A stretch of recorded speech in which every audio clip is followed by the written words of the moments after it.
The following may contain language which will be offensive to some people and inappropriate for children. Still here? Then pour your favorite beverage and let's get this fucking show started.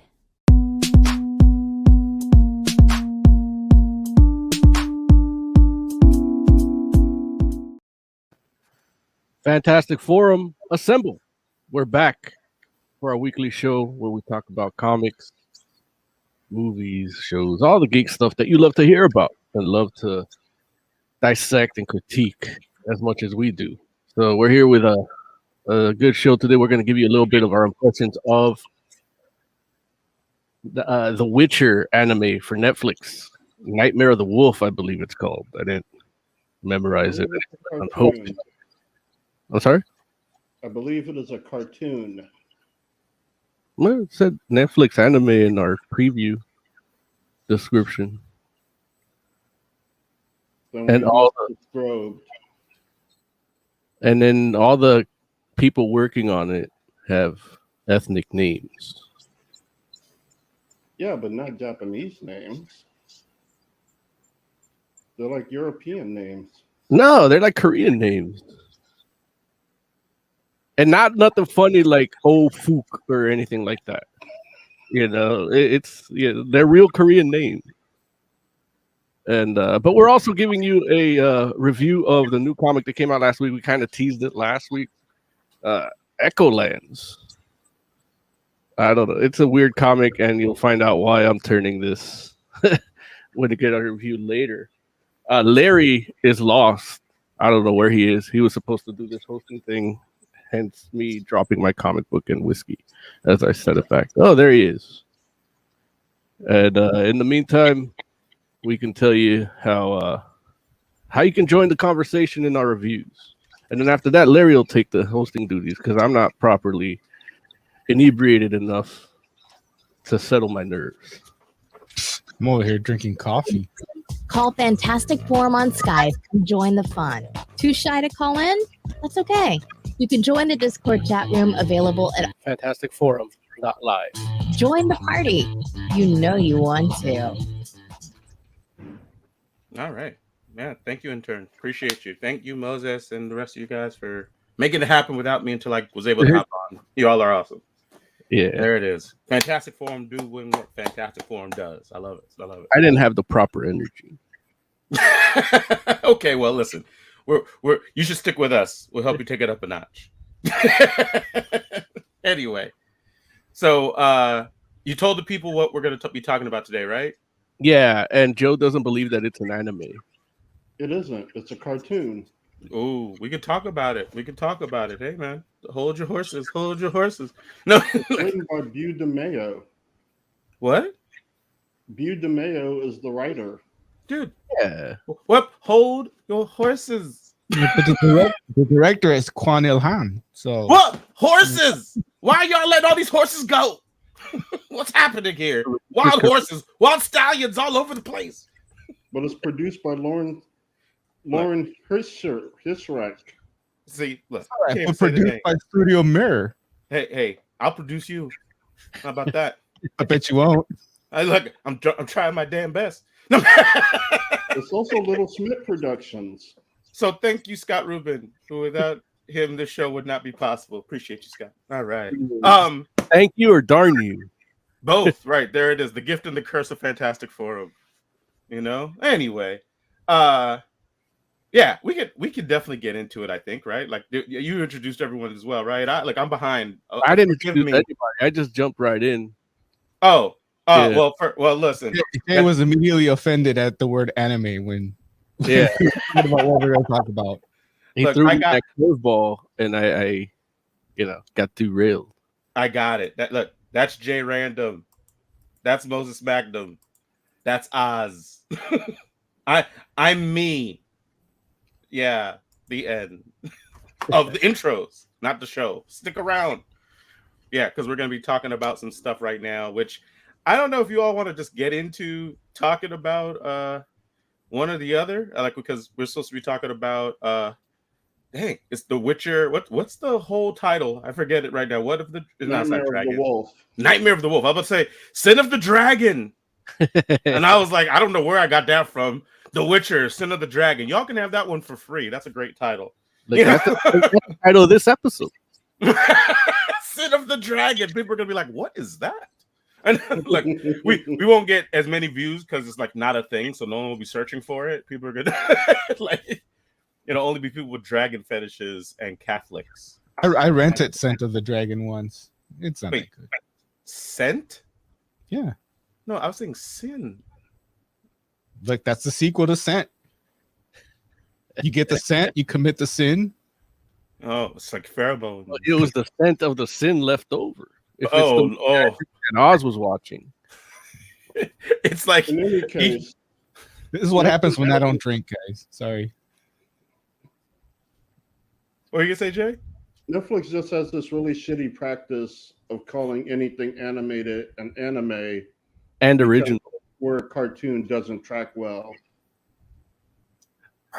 Okay, you know what? Let's just get into. Let's just like someone play the review music. Let's do The Witcher. Let's go. Let's see here. Cinema reviews. Cinema. Theater.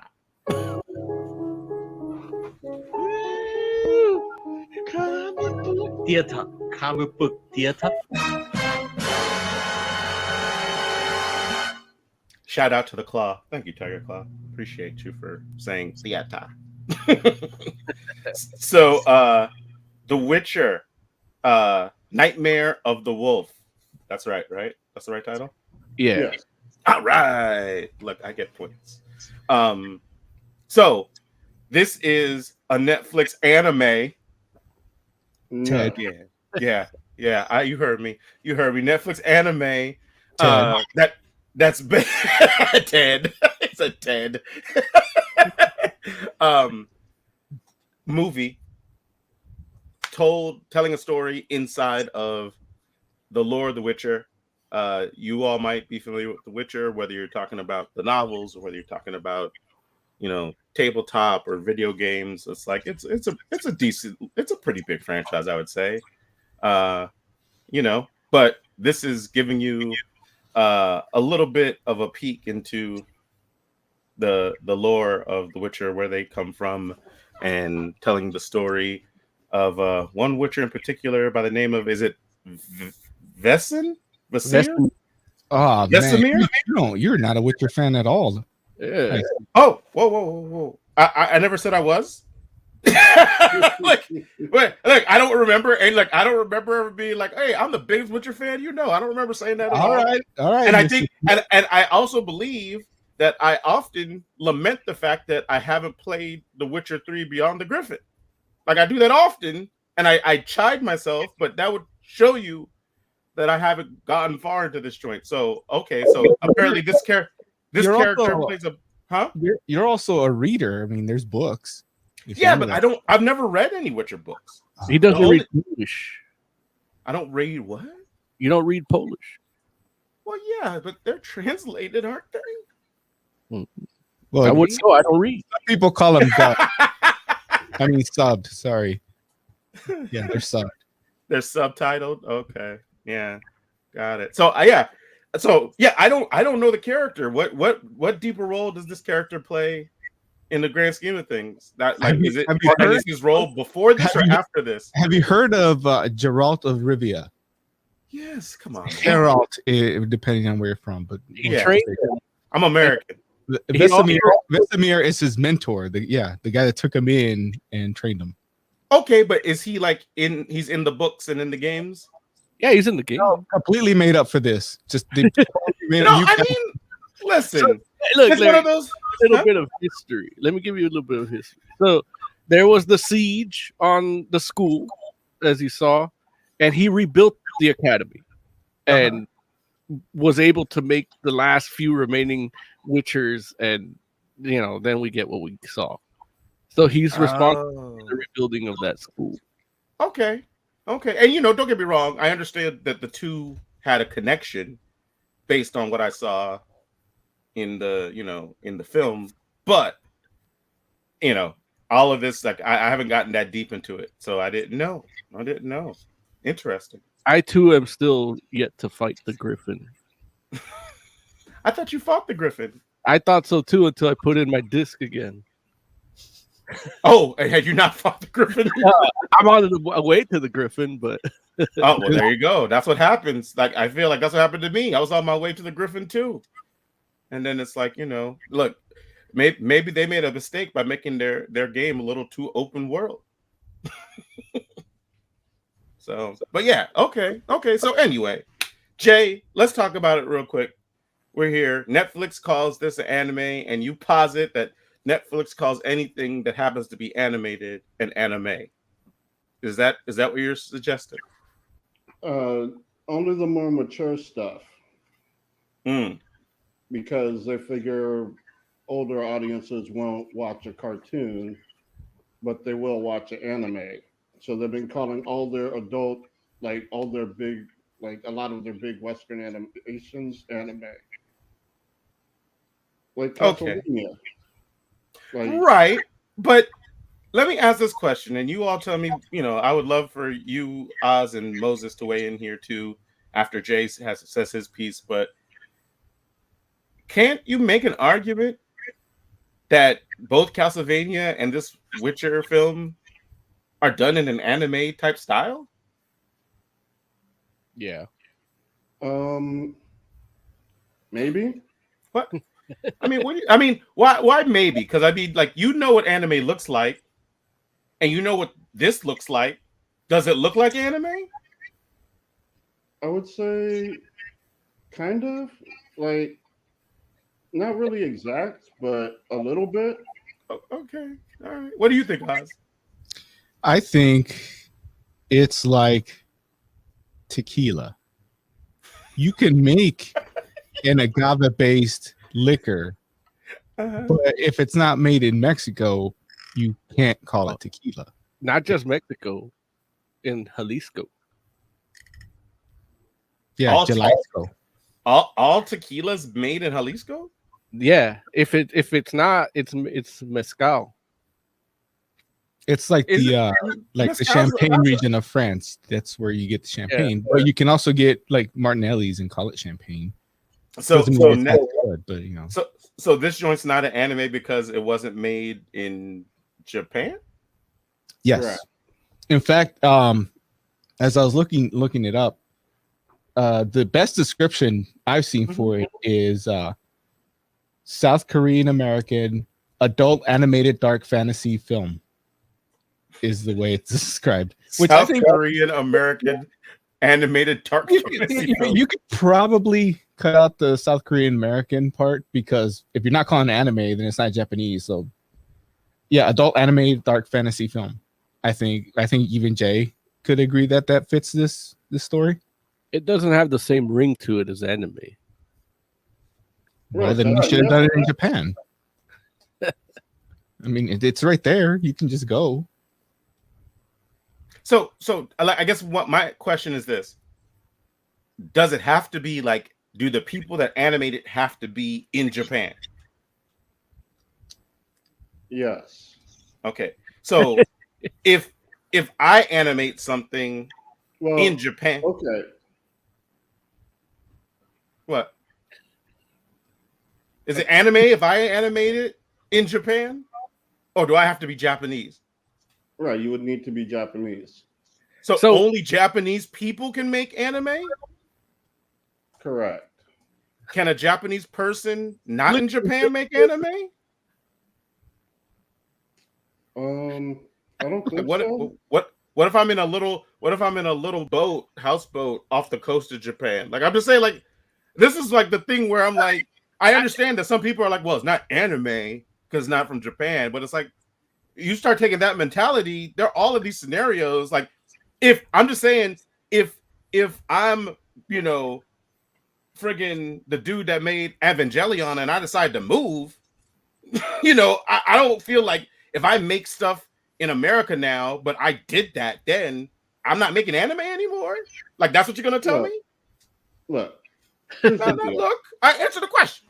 Am I not making anime? If you move from Japan, like, are you just working outside of Japan, or did you like change your citizenship? Like, does it matter? Is the question that really it boils down to for me. Like, I'm just saying, like, what I was doing before in Japan was considered anime. If you change it, if you like move to the U.S. and you change your citizenship, then you're making cartoons now. You're not making anime anymore. Oh, okay. Here's the mind bender. All this. I'm actually in that unpopular camp that says there's actually no difference between the two. Between what? But, however, Cartoons. I will stand up for cartoons because people talk shit about them, and it's like it's an unfair rap that cartoons get. Oh, I agree with you. Here's the mind bender of it all. Mm-hmm. In Japan, all animation is called anime. No matter what. You could be watching Bugs Bunny; they'll call it anime. Will they really? Right. Anime, as we know it as a Japanese work, is outside of Japan how it's referred. But in Japan, because the word anime means animation, any cartoon. Yeah. Now, how about does it work for manga too, Joe? Yes. So, like, if a Russian person makes a manga in Japan, it's not a manga. Correct. We've read Russian manga before, and it wasn't. We didn't call it. Well, we called it that, but I we call don't really care. Like, we aren't the people to get super hung up on it, but there are people that do get super hung up on it. I don't know, man. We spent 15 minutes being hung up on it. I did. How much more time do we gotta spend? No, when do I get the clout to be like, I decide? No. You never. Tiger Claw says, "Isn't anime defined by the way the faces of the characters look?" No. No, that's referred to as racism. He also says you can create something that looks like anime because it's a specific art style. It's not the animation alone, the way the characters look. You could tell when it's anime. And I'm gonna go ahead and say no. I agree 100% with Tiger Claw on that. Look, it's probably the first time, and I'm sure Tiger Claw will say something else right afterwards. And I'm like, actually, I don't agree with that at all. Tiger Claw says before it was called anime, it was once called Japanimation. Exactly. That's racist, Tiger Claw. Right. You don't say that. Also, a long ass word. You know, we're all about condensing here. I remember back in the day, though, people calling it that. In the video rental stores, all the anime was under a Japanimation thing, and it's not good. Yeah. I mean, it's okay always back sounded then, weird. but we know better now. Mm-hmm. Like Looney Tunes. Yeah, Tiger Claw, be best. So like, but I get it. Not an anime in your book, maybe, Jay, or maybe yes in your book, but it is. But he wants to do the fight like it is. But he has to represent for a cartoon. So I'm not mad at that. Like, I agree. Like, I wish America would understand or start understanding better that animation doesn't equal like lesser or not for adults. I think there's other things on the list of America that needs to understand. Oh, listen, you're right. Like I would probably ask for some other stuff first. What are you gonna say, Oz? After Tiger Claw's comment, I'm a little upset because I got like the wiki page that defines anime. You know, they have like the on the right side of box, and there's usually an image of an example. Mm-hmm. It's a giant eye. It's a giant like drawn eye. Mm-hmm. Like, that's it. Nothing else. No characters. Just big eye. I'm like, oh my god. Tiger Claw done it within the last 5 minutes. But it's true though. Like that's that is a big a signature of this style of animation. Like, you know, it's considered a signature. It's not like you have to have it, but you know, it does happen there. so look, obviously funny. everybody. The funny thing about that is that they took that from the U.S. I mean, but they took it from the U.S. in regards to like how we had it on like animals, right? Yeah. Betty Boop is not an animal. She is in the sheets. Oh wow. Well, yeah. Although I think legally we can't say that because she's like 16. No way. Betty Boop isn't 16 anymore. Get us canceled. And Betty Boop isn't real. So I think both of those make it okay, but I don't know. We better to err on the side of caution. I think so, but I'm in the minority. I know that. But so okay, so that style of animation from the US beforehand is where they got the big eyes from. Right. Okay. But we didn't do all of our animation like that though, right? Yeah. No. But a lot of the earlier animation back when Japan was watching what we were doing had a lot of the big eyes. Mm.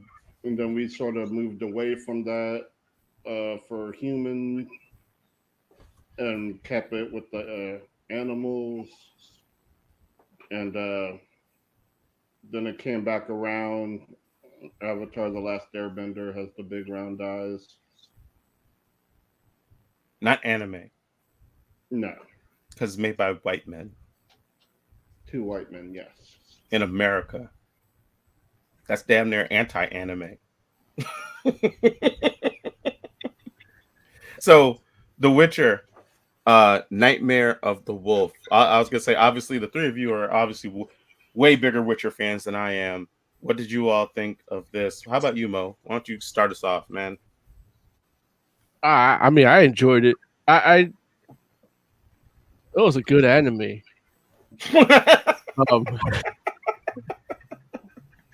You know, I thought it was going to be a series, so I'm like, okay, I'll watch it. And then, luckily, I did my pre-production earlier in the day, so I was able to watch the whole thing. And yeah, I was actually surprised at how well the story moved along, and just this side lore story in that world, which is a fascinating world, because it's much like our own, and in terms of like what we see as like medieval history and stuff like that, and the expansion of colonialism and shit like that.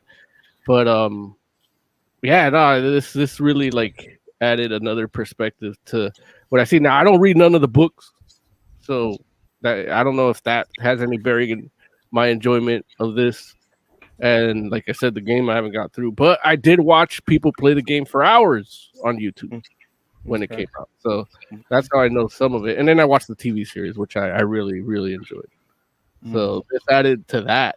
And I'm like, sometimes, I know Joe stands up and fights for cartoons, but I'd be like, man, this should have been live action. But some of the stuff that they did here works really well in animated in terms of action and just flourishing and everything. A lot of those things in live action would look a little corny if it's not done right. And with animation, you could do it. And that's where I say it's like an anime, because that action style you don't see in a lot of cartoons. You see it more in anime.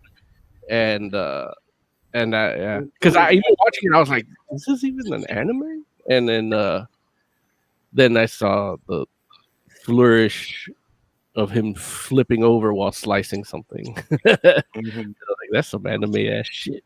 What were you gonna say, Jay? Well, saying the term is Western Sakuga. What is that's the term for what? I'm not. I think I rented that once too. What? That's the term for what, Mo? I mean, for Jay. For that kind of action sequences, it's called Western Sakuga. What is the last thing that you're saying? Like, what's that mean? What does it mean, or what am I saying? No. What does it mean? I don't know. Okay, that's fair. That's fair. But the term for it is Western Sakuga. Yes. Got it. Which I believe means action. Western action. It's like the Japanese have made up a word for action. No. Oz, what'd you think of The Witcher, Nightmare of the Wolf? By the way, Sakuga is either working drawing or animation, Oh.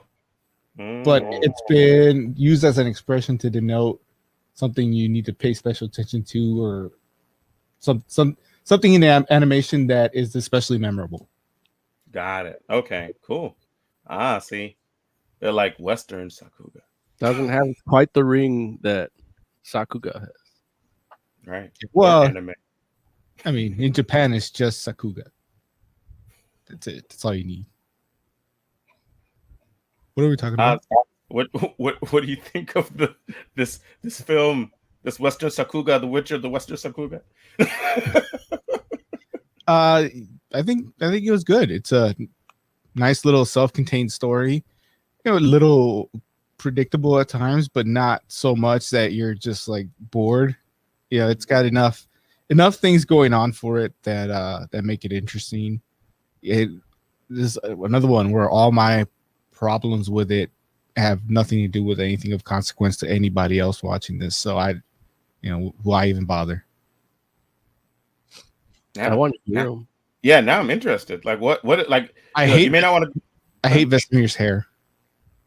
I like Yeah, because it looks like yours, but that's the thing. It's like perfect for jail. Hair. Like he gets like soaked in blood, and it's just still perfectly gelled. Look, you should have seen me earlier. But yeah, no, and I kind of didn't like that it wasn't silver, but is it supposed to be silver? Because when the time you see him, he's a little older and gray. Oh, but it doesn't look like old gray. Like it's like Gerald type's hair. Only it's less white. Yeah. Okay. A great indicator of how long these guys live. In this movie, he's 70. Yeah. He does not look like he does in The Witcher. Yeah, no, he doesn't. Now, when you say The Witcher, are you talking about the TV show or are you talking about the video game? The video game. He's not in the... For now, he's supposed to be in season 2 of the show. Oh.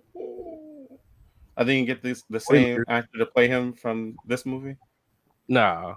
I hope he has the same hair, though. I bet you do. So, Jay, what'd you think of this joint? I thought it was pretty good. I had fun watching it. The end. No. Yeah, that was kind of it. Just I had a lot of fun watching it. I mean, there were some issues. And there are things that I would have preferred, that I would have liked to see from a Witcher movie. But, that's just me. Wait. Is that supposed to be the main character? That's yeah. Oh, damn. He must be like 240 in that one, right? Yeah. I think that's exactly how long he is. I know. I'm like, dude, like, look like he's been through it, man. What happened to all his style? See, now, if you put the cartoon guy's hair on that face, that looks more like me. That hair on that face would definitely make him look younger. I'm not mad that he doesn't have the hairstyle. I mean, if your hair gets long, it's hard to do that. But, yeah. But yeah, I would not have realized that was the same guy, I guess, until I looked at a nameplate or something. I'm like, oh, I know him. Because he's the guy in the tutorial, right? Oz? In the game? Yeah. That was a long time ago. I don't know. Look, and when we talk about the game, we're talking specifically about The Witcher 3, right? We're not we're not talking about like 1 or 2, right? I don't play any games you can't jump in. Can you not jump in either one of those games? No. Oh. People are surprised at how new a mechanic jumping is. Well, it was new to The Witcher, because I remember they said they're talking about innovating the game mechanics of the Witcher. I'm just saying, I remember jumping in Super Mario Brothers. That's 2D sprite movement, though. I mean, in the actual 3D space. I mean, Tomb Raider. Nah, that wasn't a jump. You had flips and jumping off on the wall and stuff. Like that was Spider-Man shit. That was all boob physics though. Like she you always- she would shake and the momentum would just like levitate her. If that's what it is, closer to flying. The Witcher has a bigger chest than That's why now that we have the jumping physics for video games, her boobs have gotten smaller in the games. Okay. It's all connected. Right. So I will say I really enjoyed this too. It sounds like we all liked it, which is, not something that a lot of things get, unanimous praise from Fantastic Forum. If there was something that you did have to say you disliked, what is that from? What is that one? the actual anime. Yeah. Oh, they have an actual Witcher anime? Now somebody did it. I think it's like a fan thing, right? I'm not sure. Oh wait, so then we're talking about like a Japanese fan draws a picture and that's anime? Like this thing is just like somebody did it online just to make it like. Yeah, it's not. Technically, this is fan art. Yeah, because that logo is from the second game too. See, so whatchamacallit, the Japanese fan draws it. It's anime. Like this whole team makes an entire movie trying to be anime, and they're like, nah. I'll bet my I'm net not Japanese. the person that drew that isn't Japanese. What? How dare you? They're Japanese at heart. No, they identify as Japanese. That's actually a thing, isn't it? Now I think about I used to say that all the time on the show. Like I started that. That you identify as Japanese? No, I identify as black. Oh, yeah, no, but that's not what we're talking. Besides, you were saying that when it was okay to say it before Dolezal. Right. Like the bitch stole my shtick. Right. But anyway. I'm just mad I didn't make a career out of it. So Oz, you talked about a little bit about what you disliked about it. But very minor. How about you, Jay? I know you mentioned that you didn't like that they called it an anime, but I don't know. Is that the Witcher movie fault, or is that Netflix fault? Oh, that's on Netflix. Okay, so we won't hold the Witcher accountable for that then. What was there something in the movie itself that you're kind of like didn't like this that much? Kind of like there, like I said, there was stuff I would have done differently. But overall, yeah, like no real problems, just my normal me problems. You want to share one of your normal you problems?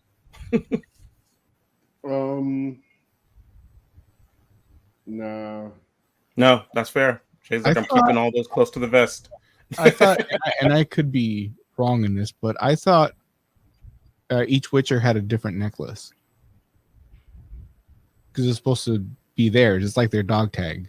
Like when they're dead, you bring their necklace back, and they know, okay, so this is so and so that died. But this animation, almost slipped. Everybody had the same damn necklace. Yeah. Okay.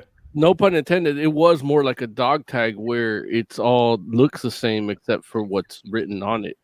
But I guess for animation purposes, they just made it easy. It's easier to just draw the same thing over and over. You can just cut and paste. I got the impression, and I don't know, what the lore of it all is or whatever, but I got the impression that it was like the everybody that comes out of that particular castle had that one. Like that wasn't all the Witchers, right? It was just all the Witchers in that area, right? That's all of them. Oh, that's all of them? Yeah. It's a small world that they live in. It's a continent.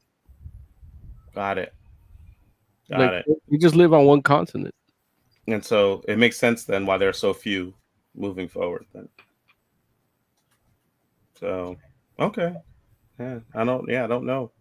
What about you, Mo? What did you see that you're like, this is one thing or two, a thing or two that you might change about it? Honestly, I didn't have any of it other than like yeah. Honestly, I didn't really have any. I enjoyed the whole process, like the Mhm. whole thing. You know the twist in the middle of the battle at the end, like Mhm. threw me in a loop.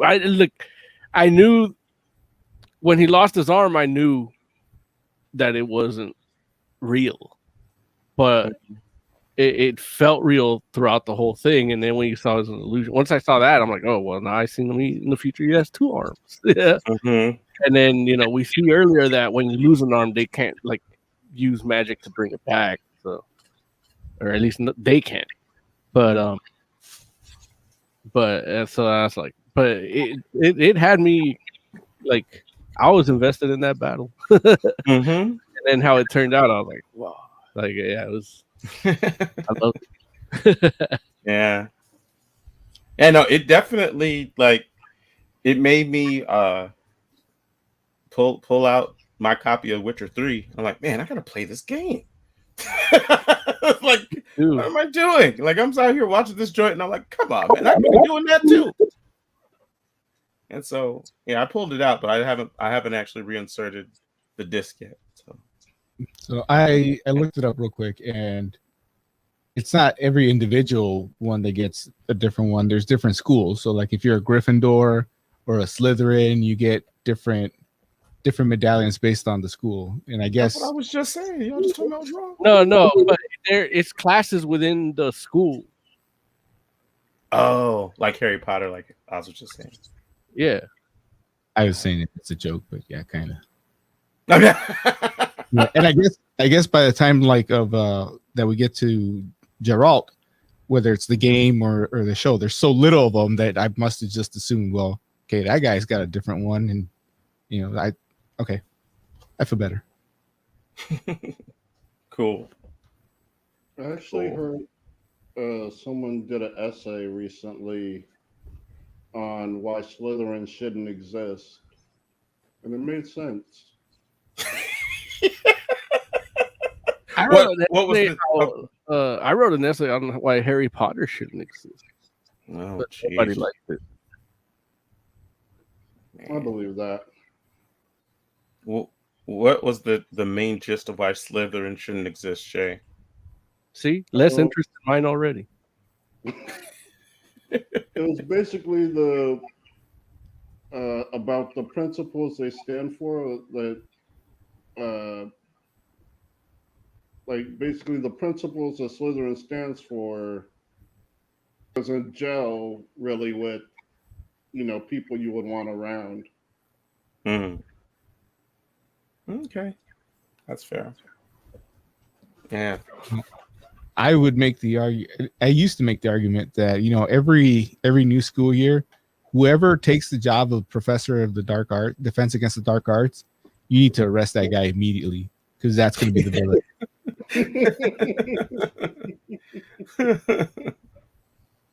Yeah. Okay. So, man, like, I think we all liked the animation, like the actual animation itself, right? Yeah. Nobody had any issues with that, right? Story pretty much was on point, right? Anyone don't have any issues with the story? Oh no, man. I mean, even Other like than, the destruction of Suni's like cavern area and the destruction of the Witcher's fortress, like mirroring each other, like was awesome. Yeah. yeah, that's pretty cool. Well Yeah. structured. And it's like the actual like acting you all liked, and you thought people captured the characters they were trying to portray well. Yeah, they did. It was fine. I mean, like the actual plot actually drove it more for me, so I didn't even focus on that. Even if there was mistakes, I didn't even notice them because I'm just Gotcha. like wanting to see this story progress. Right, I'm not right. familiar with any of the characters that were in the movie. What? like except Geralt. But he used at a stage where I'm not familiar with him at that stage. So Wait, Gotcha. but you know Geralt, I mean, you know so Vesemir. like I'm actually not a huge Witcher fan. What? Or that's not the way to say it, but I have not really traversed far in the Witcher fandom. Like I played part of The Witcher 2, I played part of The Witcher 3, and they're still both very early parts. Have any of you gotten the Griffin yet? No, I got past the Griffin, but I stopped like after that. Wait, there's a griffin? No, I'm joking. No. Wait a minute. No. I think I'm gonna say fuck the game, and I'm just gonna actually like if it's the first book I read, it'll be that.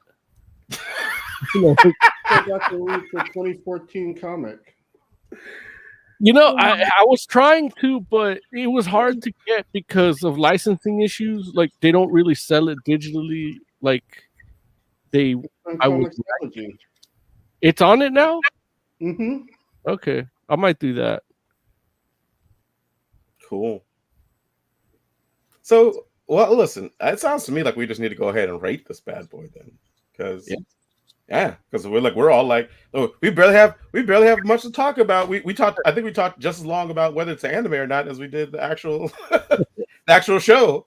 It's a bad pick for the week, Larry. Like, yeah, man. Like, who picked this? Man, that guy needs to be fired. I know, right? Exactly. Oz, why don't you go ahead and tell me what you would rate The Witcher? Probably gonna go with 5. It's a good show. Yeah. Okay, cool. I'm sorry, not the show. I'm sorry. But you know what I'm talking about. The movie, right? Oh, the movie? Nightmare of the Wolf. Geez. The Witcher, Nightmare of the Wolf. Come on. Well, it's a bootleg anime. Damn. Not a 5. There it is. Jay, what would you rate The Witcher, Nightmare of the Wolf? I would give it 5 Claymores out of 5. Oh, there it is. Moses Magnum, what would you rate The Witcher, Nightmare of the Wolf? I would give it 5 flourishy energy projections out of 5. And I am going to give it a 5 as well. It was awesome. If you have Netflix, there's no reason. Well, if you have Netflix and you enjoy cool action movies, there's no good reason for you not to watch this joint. So go check it out. It's The Witcher, Nightmare of the Wolf. It's on Netflix. Just released like what, a week ago, 2 weeks ago. Yeah, so check that out. You're gonna like it. All right. So, speaking of, I actually heard an unsubstantiated rumor that someone is trying to buy the Claymore license in order to finish it. Really? Yeah. Wait, but the Claymore, like the manga finished, right? The manga, I believe, did, but the anime did not. They're just trying to finish the anime. Okay. Yeah. Okay, that's cool. I'm not mad at that. Claymore is amazing. Yeah. So if you haven't watched that apparently is a true anime because it was made in Japan by Japanese people and not. Oh, I thought you were going to say it's based on a true story. But no, they're not even Japanese people in it. Like they're European, right? Yeah, but it doesn't matter. It's like it's the creators that make it anime, apparently, right? And the location. And it pairs well with Nightmare of the Wolf because they have the similar theme of creating monsters to fight monsters. Yeah, that's true.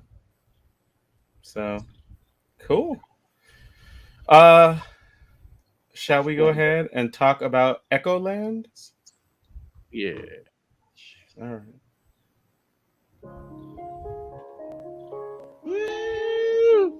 Comic book review. Comic book Like review.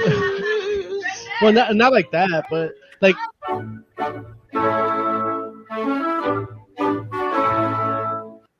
Can we also do the scene transitions this time? The what? Like zoom into the person that's talking when they're talking this time. Oh, we could try.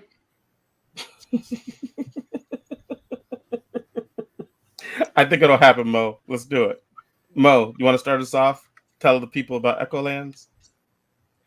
Yeah, Echolands is this comic that it's been in the works for about 15 years, apparently, and it's done by J.H. Williams and a dude by the last name of Haden, which I didn't bother to read his first name because J.H. Williams is a dude I'm a fan of, and I saw that and I was in. I didn't know what this book was or anything, but it's W. Haden Blackman. Yeah, you don't know him? I mean, I know him from other comics, but like when he worked with J.H. Williams as well in the past, but I just look at J.H. Williams. Like he's the dude that drew the covers for fucking and the t-shirts for the band The Sword. Like I was a fan of his. No matter, I don't care who writes what he's doing. Like I'm in, and it's been like that since Promethea, which was with Alan Moore. So that's like, that's just the way I saw this book. I saw J.H. Williams. I saw Image. I saw it all sideways like this. Yeah. And I was like, dude, I'm fucking in. And luckily it was only $5. I would have paid 15 for this, without even reading. And it's the story of a girl named Hope, and she's got a red cloak, and she fights and steals and is trying to do a big heist from the biggest, baddest wizard that's like running the land right now in order to get more jobs from the Thieves Guild in here. And she has this magical powers that aren't really explained here fully. You just have to go with what they tell you, and hopefully we'll get more. One thing that I will say is that you guys know when a book has back matter that isn't drawn, I don't read it. Mm-hmm. But this book left me reading everything up until the last quote on the back cover. You know what I mean? And I don't like the papyrus font on it, but I read it anyway. That's really it. It's W. Haden Blackman and J.H. Williams, which they were a team that did Batwoman, I believe. Mm-hmm. Yeah, and which is a book I liked and Larry hated because she was too pale and her hair was red. And, the colors are done by Dave Stewart, Todd Klein doing the letters, and Drew Gill doing some additional design. And apparently there's a variant cover by J.H. Williams as well, so I'm going to try to find that. I don't even know what it looks like, but I just saw it right now, and I'm going to get it. It came out last week. Like I said earlier in the show, we teased it as when I told you what I got at the comic shop. And it's just, it turns out Larry got it too. And let's talk about it. And here it is. There it is. I will say that one of the things that really like stuck out for me was just that, I know that I think when you pulled it out last week, the comic, I mean, Oz was like the comic as well. I know. I think Oz it was like, oh, it's a sideways issue or whatever. And we're like, it's obviously a different format, but it's interesting just because when we talk about sideways issues, usually you're talking about like you have your standard comic book, which like I got a comic book here, right? Because I feel better when I have a comic book in reach, right? So if you have a comic, this is a standard comic, and it opens up that way. And when you have a sideways issue, it usually like goes this way, and then it opens up and you read it sideways, or at least in the past, that's what sideways comics have been. But Echolands doesn't do that, or at least I should say that it does different in the sense that you have your standard comic book, and like I said, it opens up this way. Echolands opens this way, like from top to bottom, the long way. And so your book basically like reads from left to right, going this way across that whole page, which makes it like everything is like landscape, and or extra landscape, maybe is the better way to say it. You know what I mean? Like it was a really cool experience. Like I was like, wow, like it's really interesting to me that they decided to format it that way. And I was reading some of the back matter stuff myself, trying to figure out like I didn't see the part. Like I might have not. I don't think I did read all of Williams's back, like the story of like how this book came to get made, but I was looking for something to be like why did they decide to format it like this? And because I feel like it makes a really big difference in regards to like how all the like art and how the story itself is presented. It's pretty cool. Yeah, I know he did talk about one of the issues in bringing it to life was writing it for the format. Yeah. He went on to say there's a lot of things that happened in his life, including fatal illness, that kept him from actually bringing this book out. And then once he actually is bringing it out, he's got to figure out how to write it, and so that he can draw it, the script with the directions, and then have the people color it and everything.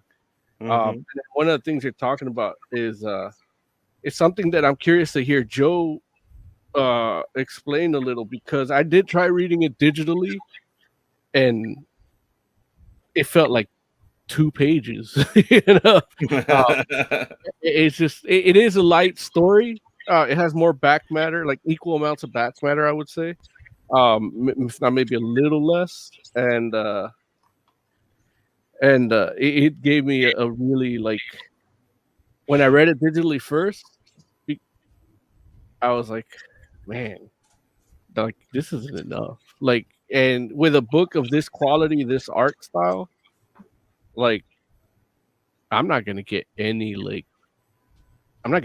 3. Like why not? Well, I was like, something's gonna come up and it's gonna get derailed. Gotcha. Or that, or people won't buy it enough, and it'll get canceled. But as far as I can tell from reading the back matter, J.H. Williams is like afterward basically said that as of him writing that afterward, he was on issue I believe 6. Yeah, on issue 6. He was wrapping up work on issue 6. So I know at least we'll get 6 issues one way or another. The end.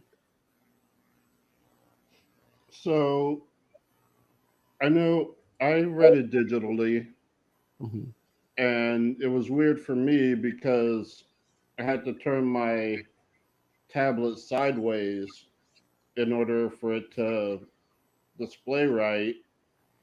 And then when it did display right, it was ugly.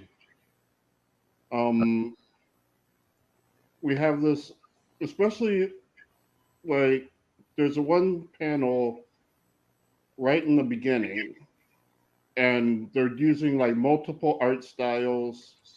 It looks like there's some cut ups. Oh yeah, I know what you're talking about. Yeah, not that one. One before it. Hold on, let me. It always switches my tabs around. I know which one you're talking about. The one where she's like running through the city, right? No, the one at like the very beginning on this page. Right. And oh yeah, this is where she's running in the city. And so you look like to the left and down, and there's like cardboard cutouts in place of drawings. And there's just a lot of mixed styles, and they do not mesh well at all. And it just kind of started me off like in a bad way. Like, this is a bad first impression to make with your book. Now, in your tablet, did it show all that whole, like, for me it's 2 pages. Did it show was it 2 slides or no, was it all both pages? Yeah, it's both pages on one slide, so it's seamless. Yeah, and that sucks. Because it zooms out a lot. Yeah, because it's not the aspect ratio. I mean, this is a right. I want to say a 1 to 4 aspect ratio that isn't even used in any movies or anything at that point, and I can see the styles, but did you use guided view at all, Joe? Like, how did that work for you? No, I didn't use guided view. Because I that's just what I'm like curious about too in the like doing this book digitally over physically too. what guided view? Yeah, because I know that's big things. And with a book like this, it's hard to do. It's well, some pages were hard to read for me because of the paneling, so I had to read them twice. And So this is kind of what guided view would look like. okay, that's where it would start off. Okay.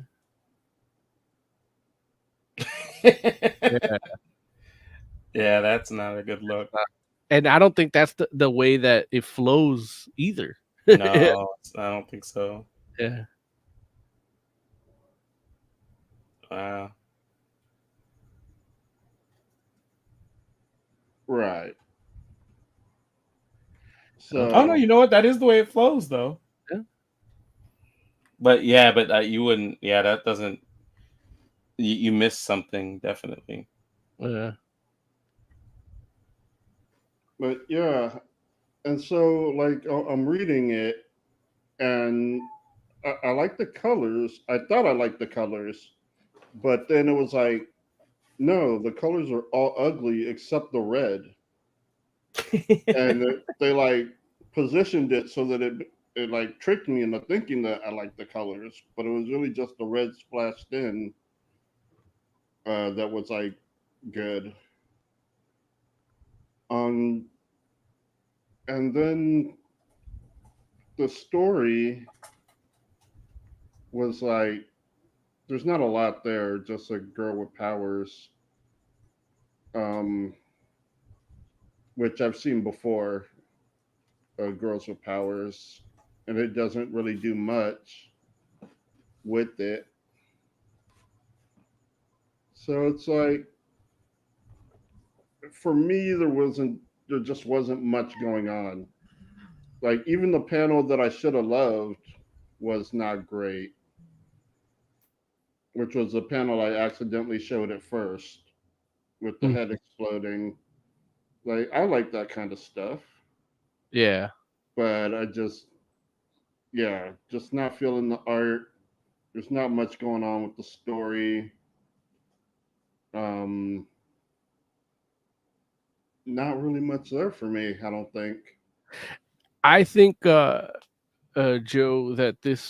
Jay rather, that this book is definitely meant to be read physically. Cause I know, like, I read it digitally first and I wasn't feeling it. And then I read it digitally. I enjoyed it a lot more. Like, something about the narration and even the dialogue just hit better with the art being held in my hand. And even that page, like how you say, like how when you zoom in, it looks terrible. When you see it on paper, it actually looks like a full-on like museum painting, and you can see that the style, like digitally, it looks like cardboard cutouts. On paper, you can see that they're drawn by the same person, and he used 2 different ways of painting to make them. And it's impressive. Even though it's a little jarring and chaotic, and I think when you actually see that 2-page spread, it actually, like, that chaoticness adds to the tone of that scene and what's coming. I don't know. Like, I could feel that it doesn't look like cardboard, but at least they should be meshing. Like, even if you're painting with different styles, if you're putting them all together, you should try to make them mesh. I think they're not supposed to. Larry, you're muted. You did a good job. Yeah. Like, I feel like those are a lot of those characters look like they're supposed to be like from other realities. Yeah, like almost like some kind of cameos of other comic book characters, like inadvertently to me. Yeah.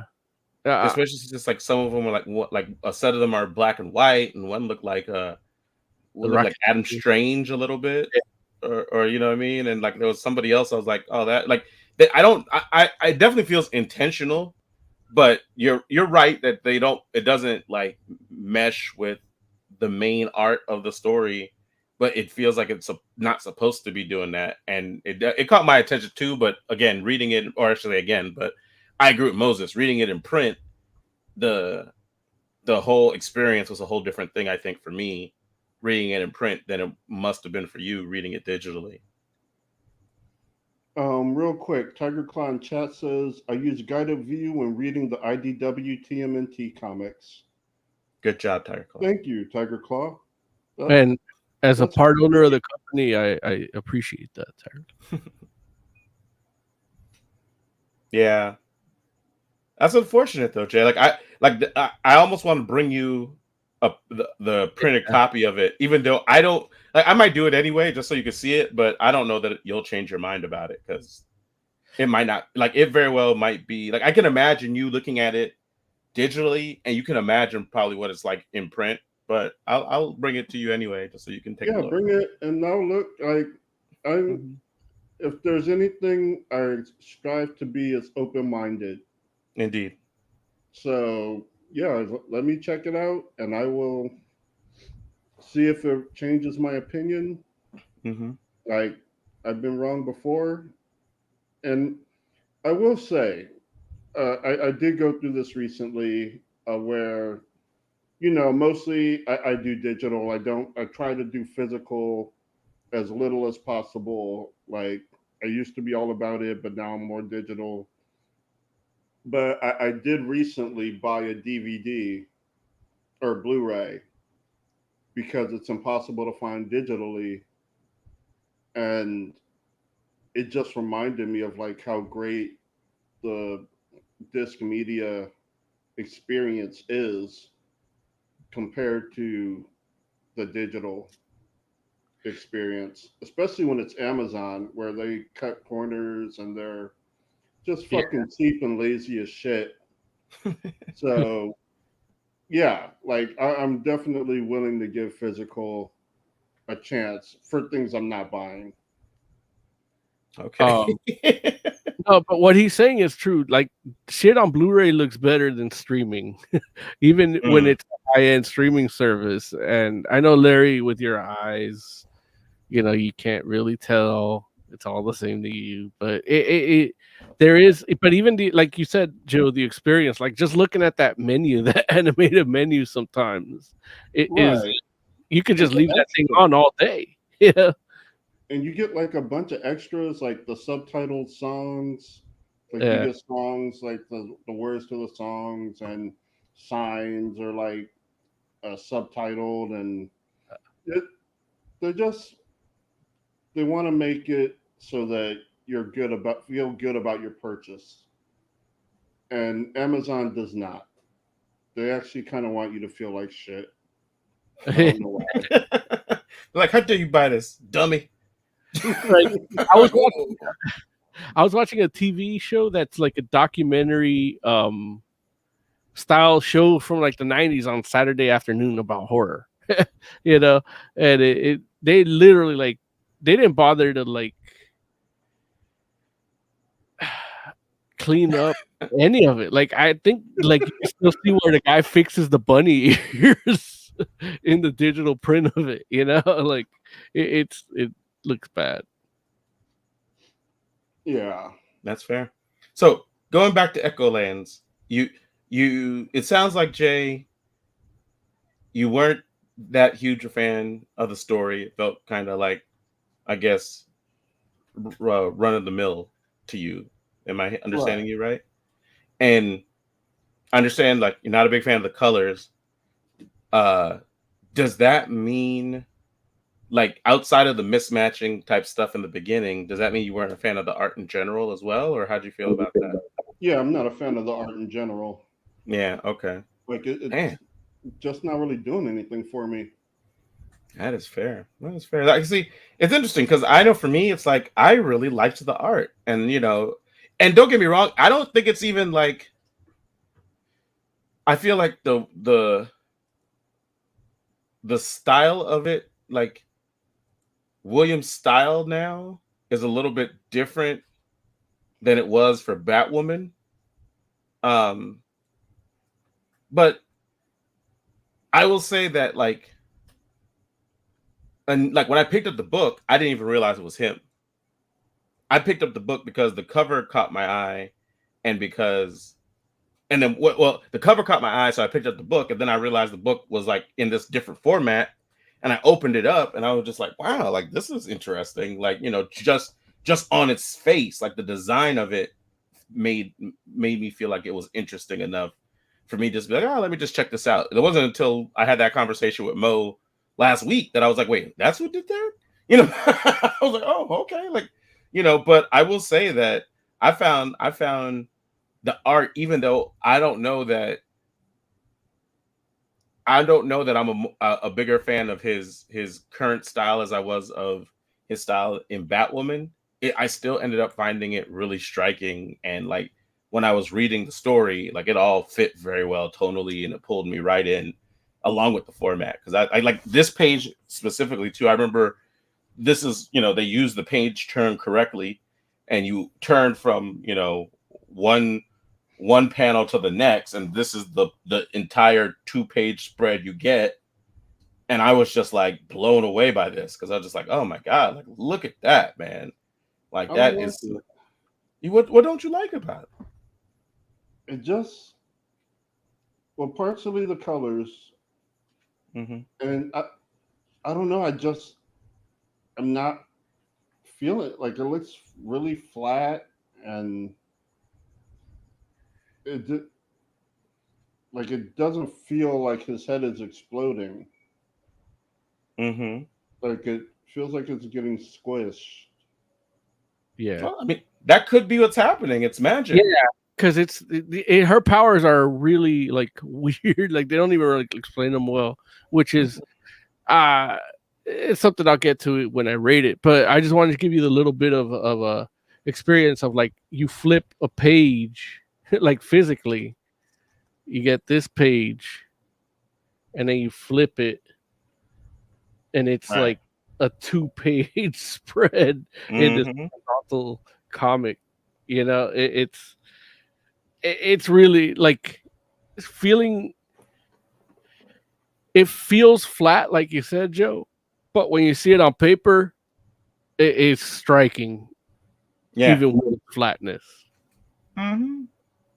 That's definitely striking. Like you see a lot more details. Like I can't even, like, putting it onto the camera doesn't even show, but like you see layers in the way the blood, like it looks flat, but there's layers of blood like this that you can't see on your tablet because everything is, because of the aspect ratio, they have to shrink it more. I had the same problem with the Question comic, because it's an odd size comic.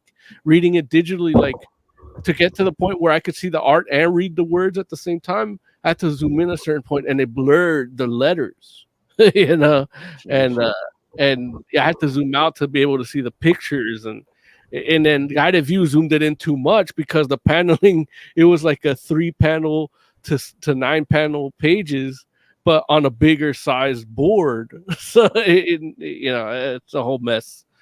It's a mess. I know you guys also say similar things when we look at Alex Ross, and I disagree with you then. Look, No, don't know if I'm looking forward to this. Look, I think that this invokes more of Alex Ross in the sense that you like when he's drawing things that don't look real, that they're not supposed to be real.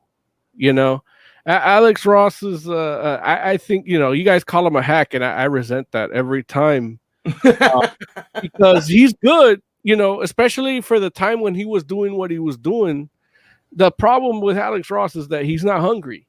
He doesn't have to sell a monthly comic anymore, and he's just resting on his laurels. And what you see is that, and it's just, another dude I could talk about is J. Scott Campbell. His shit's amazing, but he's not having to draw a monthly comic anymore that he could just delay on cliffhanger. Yeah, he's just doing covers. Yeah. You know what absolutely pisses me off is when people try to tell J. Scott Campbell that he can't draw. Yeah. Try to teach him how to fucking draw. It's like I hate when people do that. Yeah. Like, but it's what you do to Alex Ross. No.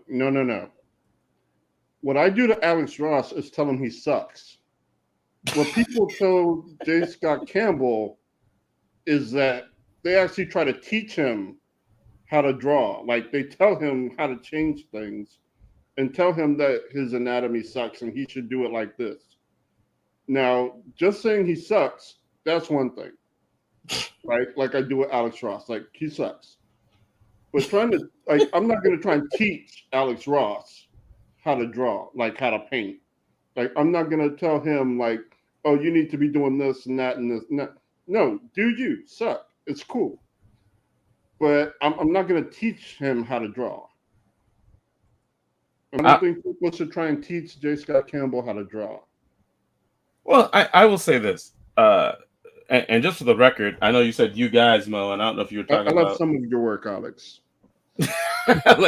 like if I've ever called Alex Ross a hack, it's completely out of irony and jest, because I think Alex Ross is phenomenal. And while I definitely understand what you're saying too, where you're like, hey, he's not as hungry as he used to be, it's like, well-fed Alex Ross to me is far better than many starving artists.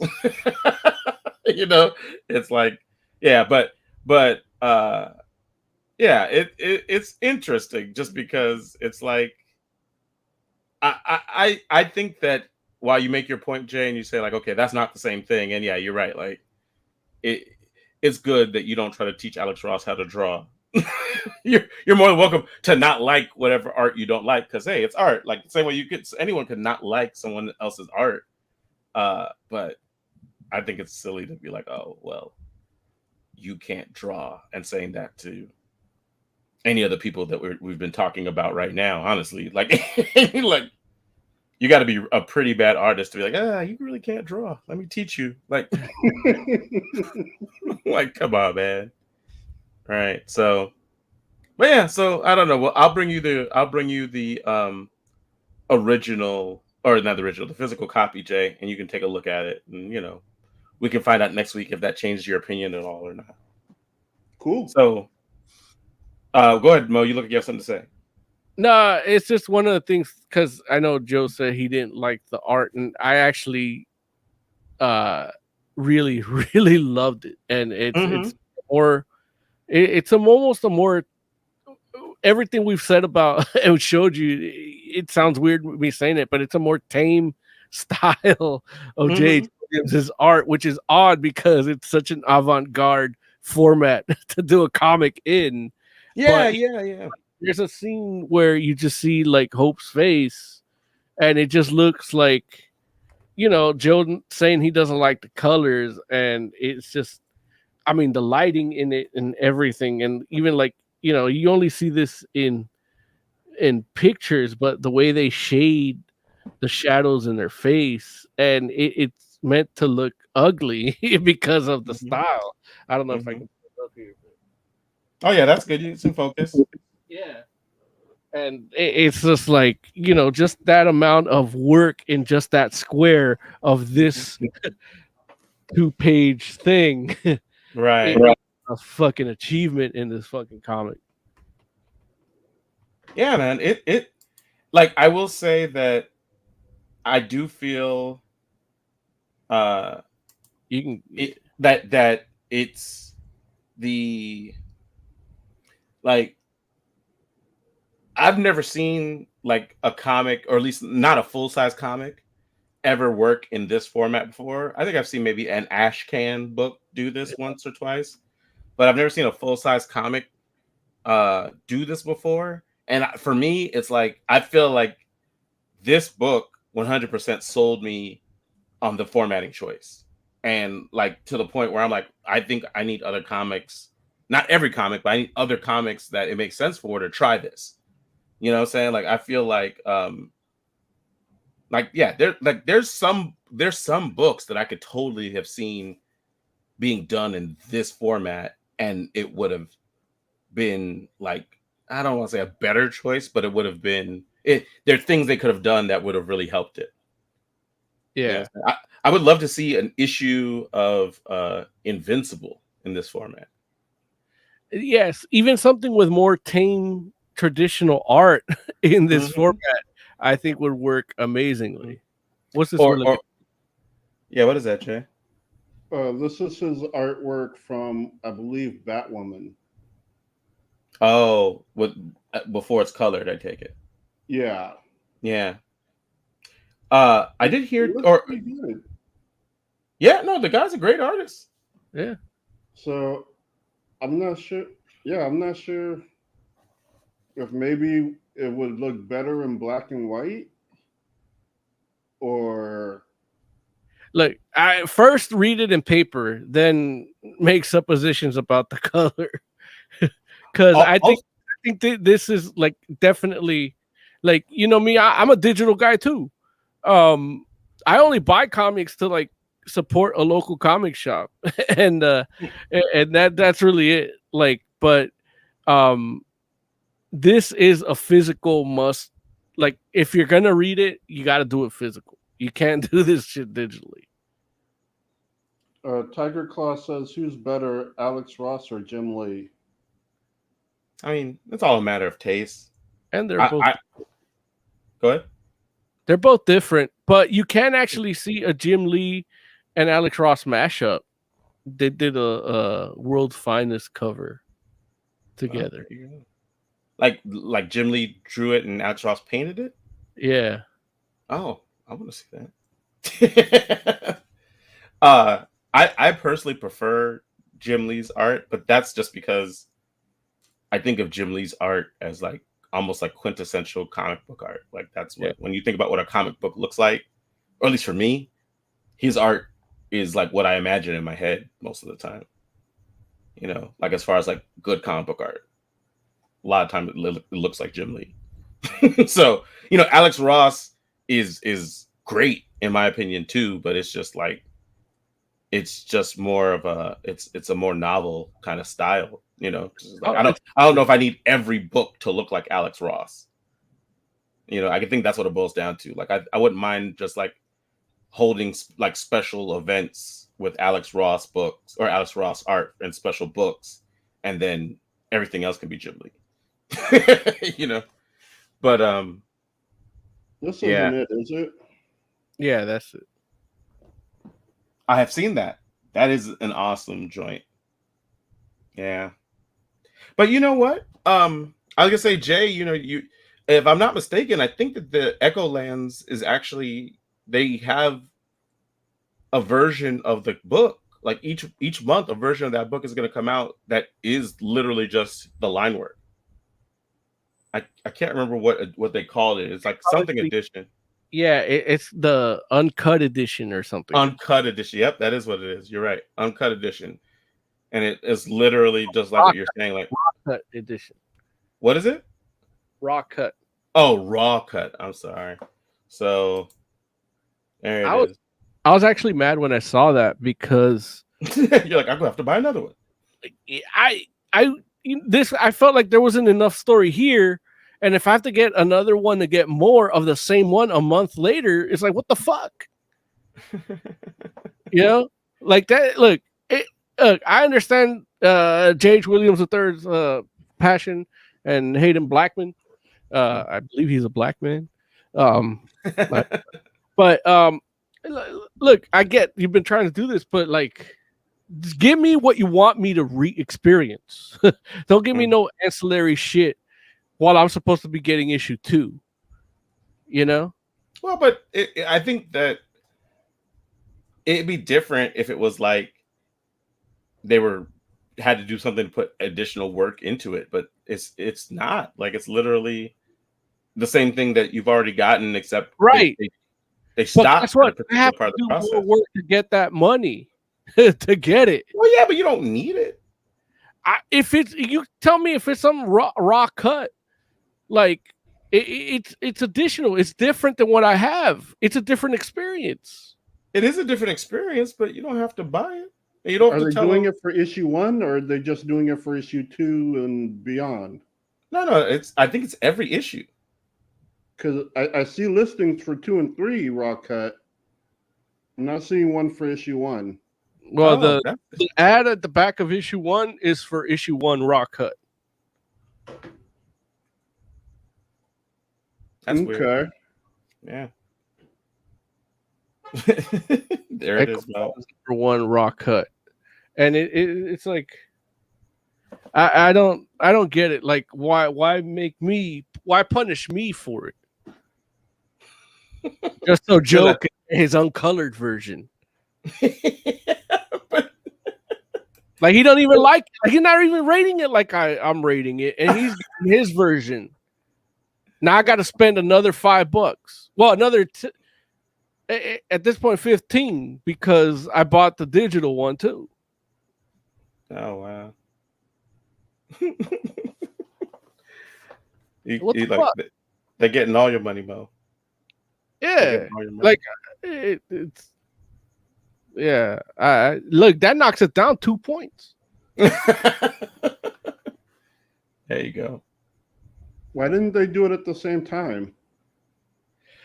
Look, if that's what they wanted me to see, they should have just done that. I don't know. I mean, I guess it's for sales. They're like, if you like it, you might want to go back and get that one. It's like the same thing they do for your iPhone. Yeah, but at least they have better. At least they have the decency to fuck me in the ass with a little lube by doing it a year later. I hear you. Not like this is 2 weeks because it's not going to come out the same time as issue 2, and issue 2 better come out in September. Don't give me none of that bi-monthly shit. Oh man. Well, all right. Well, in fact, I'm gonna write that. Because they encourage people to write them letters, so I'm gonna write that in the letters column. I'm just gonna send a copy of this video. There you go. Right, they got an email address. So Jay, what were you gonna say? No, I was saying it'll look good, but it'll still be a mediocre story. Damn. Well, the story's not done. I feel like everything that you have, any like thing you don't like about the story, is gonna pay off. I mean, it could. It feels like it's gonna just from that that very last page. Like, I don't know, maybe. Or maybe I'll go check out his Batwoman run. Nah, like that. Sandman Overture. Do that. Do what? Sandman Overture. Oh, got you. Okay. Because that's one of the things that actually kept him from working on this. Technically, he probably could have done the raw cut while he was doing Sandman Overture because it's less work. Oh, it's on sale. How much? $3.39 for the whole thing. Yeah, for the Overture Deluxe Edition. Normally $16.99, 80% off. Looks like I gave you a Mo deal. Now you got to. Where's that? Oh, you can play the theme, Jay. If he has it, but let me see. Yeah. Say again? You have the theme for the Mo deal? I do. Oh. No worries, Jay. I got. Here comes the money. Here we go. More money, more money, more money, more money. Dollar, dollar, dollar, dollar. Sandman Overture, $3.39. And that's because you got unlimited, right? Or no? Unlimited gave an extra 10%. Sweet. Yeah. Mo so, and it's the 2013 one, right? Yeah. Overture is the yeah, because it ended in the 90s. Okay, I'll check it out. I mean, for $4, it's Yeah, look. If anything, he'll give you fodder to call me a fraud. 167 pages for $4. That's a damn good deal. Yeah. I'm gonna buy that shit right now myself. Again. So let's go ahead and do some ratings real quick. Jay, what would you rate Echolands? You know, I feel a little bad rating it right now just because you say the physical experience is better. But based on the digital experience alone, I'm gonna go ahead and give it 1.5 out of Damn. 5. 1.5 unmeshed paintings out of 5. Fair. Moses Magnum, what would you rate Echolands? I would give it a 3. I've been a fan of J.H. Williams' work and unknowingly Haden Blackman's. And before and just the art style and the stories they crafted together and all that. And this one does feel like there's back matter that adds to the story. I wanted to see it in sequential art. I'm buying a comic for $5. If the story felt a little light. Now, I'm not saying it's a bad story. I'm saying this one issue gets a 3 out of 5. This is going to be one of those things where, at the very least, I know I have 6 issues of story to review at some point, hopefully. But yeah, it's a 3 out of 5, especially with that raw cut bullshit they're doing. Well, there it is. As for myself, I enjoyed it a lot, actually. I feel like the formatting made it feel fresh. I enjoyed the art. I liked the story as well. Even though, I can definitely see where everybody else is coming from, where it's like, it doesn't necessarily tread any really new ground, nor does it necessarily overwhelm you with information or whatnot. Like they play a lot of things kind of fast and loose, but at the same time, I found it entertaining. And I really enjoyed the design of the world. I found the characters interesting, even though I can definitely say that, it wasn't as much the main character. It wasn't Hope. It was more her supporting cast and the antagonists that really intrigued me more than anybody else. But I really had a good time reading this book, and for that reason, I'm going to give it a 4 out of 5. So cool.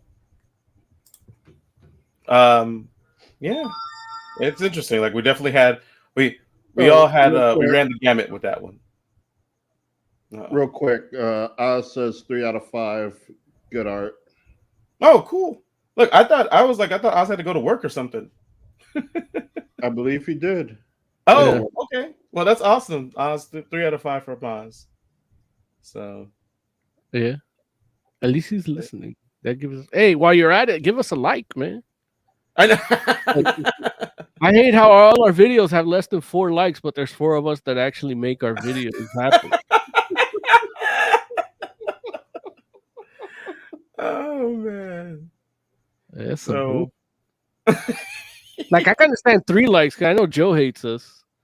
But we're trying to maintain a playlist. Yeah, fuck your playlist. Your playlist ain't no good. Like it's not. Look, your playlist is you know what? Yeah, all of a sudden he put out an album. He don't give a fuck about us.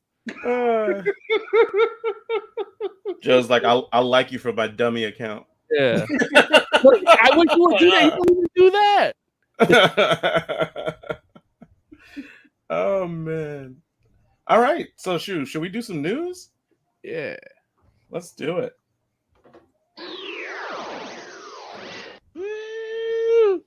Comic book news. We should have a comic book like current Well, not like that, but like. Yeah. All right. So we haven't really gotten the chance to do proper comic book news in a while. So Yeah, no, what you say? no, it's been a while. I was doing, Yeah. just side commentary. Yeah, Like, absolutely. for I forget, kinetic. did we talk about the end of Wizard World? Did we talk about that? They've ended like 3 times already. Well, they ended like The national particular conventions, but like literally they sold like the convention business to Fan Expo. Okay. So there's no more Wizard Worlds. Like all the Wizard Worlds that are left are going to be converted to Fan Expos. And so, yeah. So that's the end of an era once again too, which I'm like, man, it's funny when we saw that old video of us at Wizard World. Yeah. Mm-hmm. And I'm like, that feels like a lifetime ago. Yeah. Simpler times. I hated it because it was like the time when the Secret came out and you had to do your vision board and shit, that new age bullshit. And one of the things was to broadcast from Wizard World, and we actually did it. Mm-hmm. I hate it because it worked. Hey, don't be mad. Don't be mad. I should have put be a millionaire from this bullshit. I know. That's what you should have. I did. I was like, oh, I want to do this. I want to do that. And we got to do a lot of it. That stuff that, I'm not even going to mention. Yeah. None of it had to do with money. I'm like, now I'm pissed. It's okay. There's still time. We can make new vision boards. Nah. My vision's all cloudy now. Since we talked about it last, Disney and Scarlett Johansson have gone back and forth a few times, basically exchanging barbs and threatening to sue even more, or to counter sue. You're a liar. No, you're a liar. Like all that. It looks like that joint's like gonna go to court. Oh, it's gonna have to, because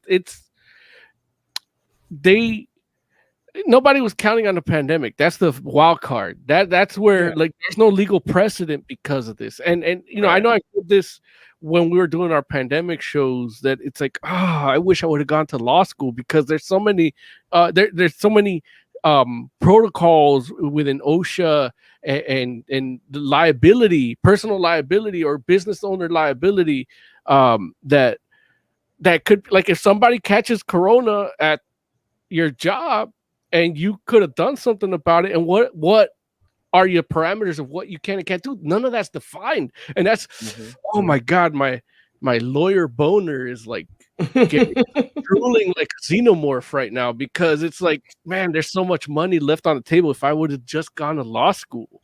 Like, because all that shit needs to be ironed out, because we're gonna have worse shit than corona. And what we do now is actually gonna make it so some people can actually benefit from it. Like you can actually slip and fall and then cough and say, oh, you didn't Lysol your floor, Right. And I got corona, like there's no, like, people give me a little bit of a odd looks at work, because even when the mask mandate was lifted, I still did it. And they're like, well, we don't have to anymore. I'm like, you have to here, and they're like, and I just told them, like, what if you get sick and then your mother dies and then you're pissed at me and you sue me because you got it here, And then they're like, and like, yeah, you don't give a fuck about how good I cut your hair then, do you? And and that's it. Like, that's really it. I'm I'm covering my business ass when I do these things. It's not about, I want humanity to suffer. Like, I don't want humanity to suffer, but they choose to suffer. You motherfuckers choose to suffer with the decisions you motherfuckers make. So there's only so much I can do for that, but I'm covering my ass. And this Disney thing, I went on a little bit of a tangent there, but that this new streaming deal, like, that's not ironed out. This is gonna be like the writer's strike when we got the shitty season of Heroes after, or when we had to watch the Sarah Connor's Chronicles because there's nothing to watch on TV. I mean, we're already watching, like, I had to bootleg a show called Wellington Paranormal because it's a show I really wanted to watch, but it was only streamed in the UK, and so I had to bootleg it because it's not here. Now it's a CW show because they got nothing because they couldn't produce shit during quarantine. So we're already in that mode where it's like, okay, there's like the people in Wellington Paranormal probably didn't have an international syndication profit sharing clause in their contract, so they're shit out of luck. In that money that could be made, if it's a fucking hit and then decide to make an American one, and I think a couple of the actors there were part of the writing thing, like they would get royalties from creating, or they can, or the legal language is not established because they didn't foresee this, and and that's one of the things. Like, it's going to change the way that contracts are going to be written from here forward, and it's going to go back to Marvel not casting Christian Bale as Gore the God Butcher.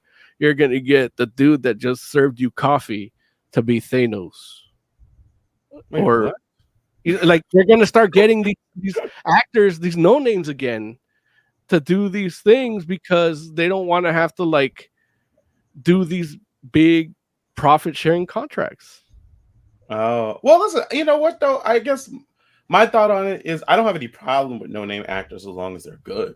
Right. Nobody does. But when Disney makes Marvel and allows Marvel to get to a certain strata in cinema, like, you get your Kate Blanchetts, you get your Christian Bales, you get your they didn't have a problem. They didn't want Josh Brolin as Thanos in the first Avengers, but they didn't want the guy that played Thanos in Infinity War, because it's but that comes with a contract, and you're gonna see less of these faces moving forward because of how this case pans out, and I'm excited. I'm excited.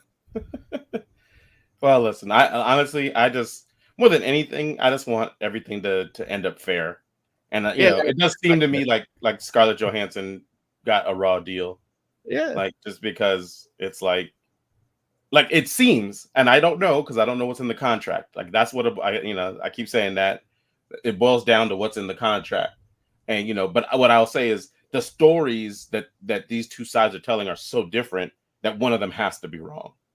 Like, there's no way the contract is like says something that makes it okay for Disney to do what it did and Scarlett Johansson to be as mad as she is. It's either one of them is being one of them has to be acting irrationally and the other one more in the right. And so hopefully, somebody will figure that out, and we'll find out ourselves as the masses someday. Now, Larry, I'm not the smartest guy around. And I'm smart enough to know that I pay smarter people to read my contracts. Right. Because it's not about what the contract says, because their defense is what it doesn't say. Yeah, no, I can hear that. Yeah, right. That's why it's going to go to court. And depending on what the judge sees, it's you're already seeing the effects of it because Spider-Man is only in theater. Shang-Chi is only in theater. Like, that's some male privilege shit right there. Because they're like, oh, well, we can screw Scarlett Johansson. She's a woman. We can't screw Shang-Chi, even though he's not white. Well, Noel, but at the same time, that was like another story that happened, over the last few weeks where, I think, I don't remember who it was. I don't know if it was, I don't think it was Feige, though. It was somebody, one of the execs at Disney were saying that Shang-Chi was going to be an experiment. Like, because the Disney it's going into theaters, but I think it's only going to be like a limited theater run. Like, it's only going to be like in theaters. So how many days? 45. There you go. So 45 days, and then after that, they're going to put it on streaming, and they're going to be like, well, let's see how this works out, and and so it's like, they definitely screwed, or they may have potentially, I guess I should say, they allegedly screwed over Scarlett Johansson with the hybrid release, and they very well may, like potentially mess with some of the Shang-Chi's cast money as well by giving it a limited theater release and then releasing it on streaming as well. But look, what I bet you they won't do is mess around with Doctor Strange, because they can't have Benedict Cumberbatch angry. Yeah. If Benedict Cumberbatch will mess around and nobody gonna work with Disney and Marvel if Benedict Cumberbatch is like, oh, they screwed me. He wasn't even a good Khan. He wasn't a good what? Khan? Yeah. Wasn't he though? He wasn't better than what's his face? Ricardo Montalban?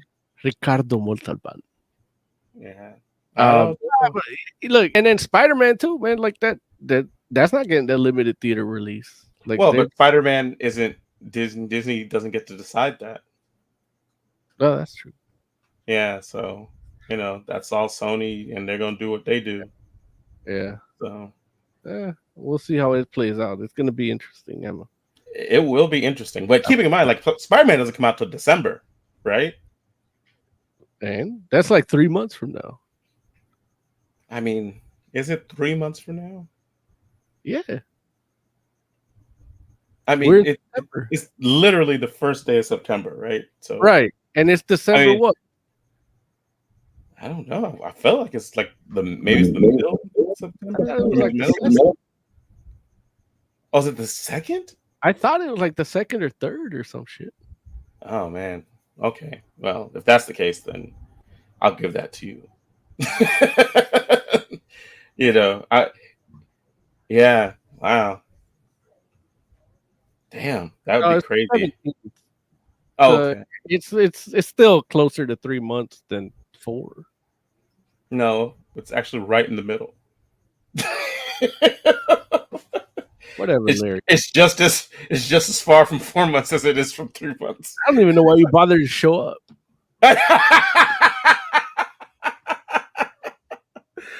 Oh man. I'm looking at sold out. Oh, sorry, I was transitioning. Oh no, go ahead. No, you go ahead. You say it. No, I was gonna say, like, I'm looking at Oz in chat. He said, "Oh boy." What were you saying now? Oh no, I was gonna go to the next story that Mirka Red Sonja #1 has sold out really fast. Let me tell you, man. Why couldn't I not get a copy at Jeffrey's today? I was mad because I was like, hey, y'all have any Red Sonjas? And the young lady behind the counter looked at me and she was like, everybody keeps asking me that. and apparently it's like over at Jeffrey's, they couldn't really move Red Sonja books. Right. They didn't order them. Yeah. But now Mirka Andolfo is doing Red Sonja. Everybody wants to try Red Sonja, apparently. And they only ordered 2, and that was the 2 that pull customers asked for. It was on their pull list. And so that's who got Red Sonja. So now I got to go someplace else and see if I can find one of these Red Sonja copies out in the wild. Yeah, I'm gonna. I actually bought my Red Sonja copy this morning at home. Digitally. Boo. Digitally. Look, but the colors suck. You thought you liked them, but it was only the red. No. The colors are beautiful. Yeah, I'm looking forward to actually getting the chance to buy it and read it. So, but yeah. So the sellout is real, at least down at Jeffrey's Comics. Yeah. You couldn't pay money to get one. And then in other Mirka Andolfo news, people hate her Lobo versus Superman. Oh, right. True? Yeah. Well, they don't. Do they hate her Lobo versus Superman, or do they hate that's Patton what Oswalt's take? I don't know if they even hate Patton Oswalt's take. From what I read, like the reactions were Patton Oswalt posted what he thought was funny of it, and it was like these Karen bots. And apparently the story has Lex Luthor using social media to brainwash people to think one way or the other, and then Lobo designs the algorithm or some shit. And I didn't even know Lobo could do that. yeah, That's a and superpower for Lobo. these Karen bots get activated and they start like, I don't want Superman to save me. This is my right to die. You know, like type Right. shit. And then when nobody cared about it. I mean, we talked about this issue back then when it came out, and nobody, you know, like I even, you know, I wanted to read it, but I didn't buy it. Like it looked Oh, wait, good. didn't this just came out, didn't it? Last week. Yeah, right. We literally talked on the air about me Yeah. almost getting it and then not Right. getting it. Right. And Okay. Patton Oswalt bought it and he posted a couple pictures of it, and now people are mad, like, oh, comics is going too far with this bullshit, this lefty liberal, you know. Yeah. It seems to think that to me, it seems that the people that are actually mad about it didn't even read the comic. Otherwise, they would have actually like been mad on Wednesday. For real. Like, I know my biggest gripe with it was that I thought she didn't draw the inside. Like, it just said cover. I just read the cover by, and I guess I missed the fact that she was drawing the inside. Mm-hmm. So. Yeah, man. Yeah, because I did see some of the comments where people were like, well, what was the hashtag? Don't save me, Superman. Hashtag don't save me, Superman, or yeah, I think that's what it was, or something like that. I don't know, but like people were taking exception, like they didn't like that there was a hashtag, and somebody else took exception that all the women or all the people that were complaining were women, not realizing like that was like an integral part of the story because they're Karen bots. So yeah, they're all women. And me calling the dudes Jerry's didn't take off. I know America herself has used the hashtag "Don't Save Me, Superman." Yeah. Oh, really? You know, she's a huge Lobo fan, right? So. Mm-hmm. Yeah. So that's wild, but. Tiger Claw in chat says, so these incels are complaining about the comic being too woke? No surprise. I mean, that's true. If you're mad about a Superman comic being woke, like that's like he was like the original kind of that, right? Like, I mean, it depends on the perspective, right? It's one of these things where it's the same way how some people can read two different people can read the same thing and they take two completely different takes from it. And I feel like that's what happens with Superman. Like, you know, like I know personally, it's like when I would read Superman back in the day and it's like they're talking about truth, justice, and the American way, how I interpret that is very different than some other people's interpretation of truth and justice and the American way, you know? And so, I mean, there's some people that don't see the wokeness, like in the same way, like there's some people who get mad when you talk about the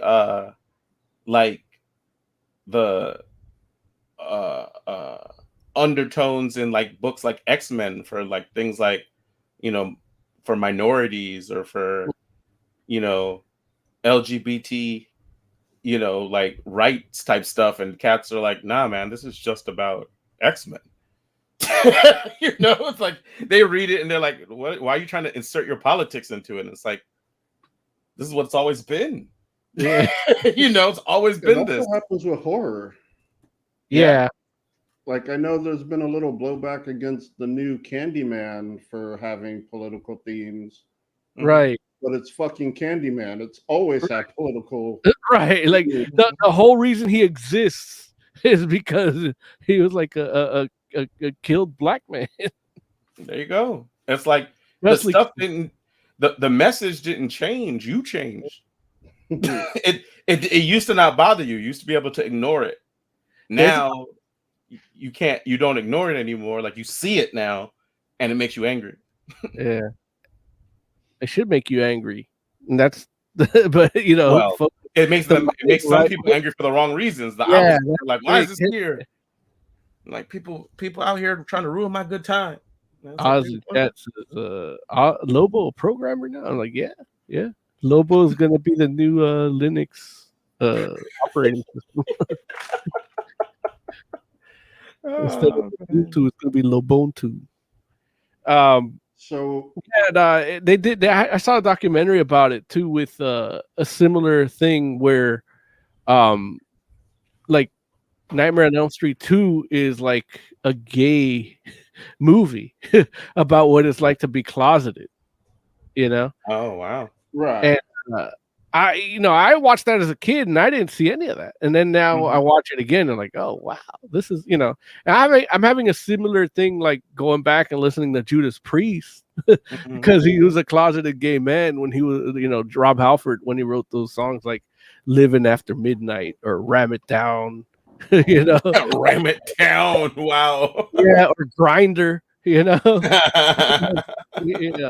it's like, wow, it's like he was talking about what he felt or his urges, and we're all like living after midnight. Yeah.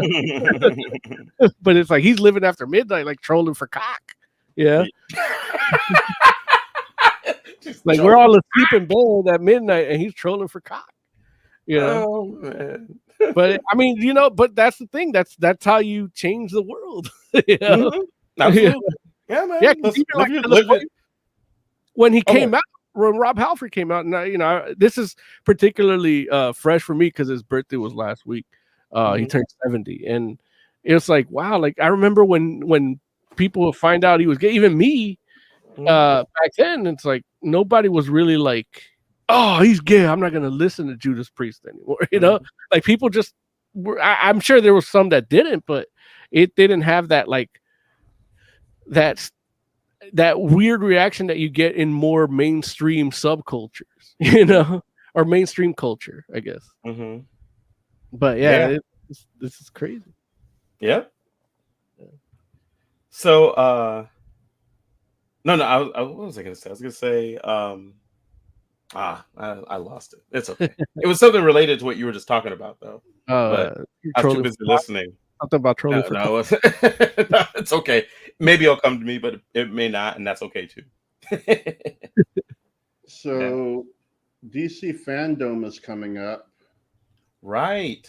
That is going to happen October 16th. Yeah. Which is next month, which is crazy. Right. Is this like the third one now? I think it is. I know, isn't that crazy? Yeah. I know. Like fandom's like a real thing now. Like I did see that there were they said that they're gonna have new announcements and footage for their video games. Oh, that's good.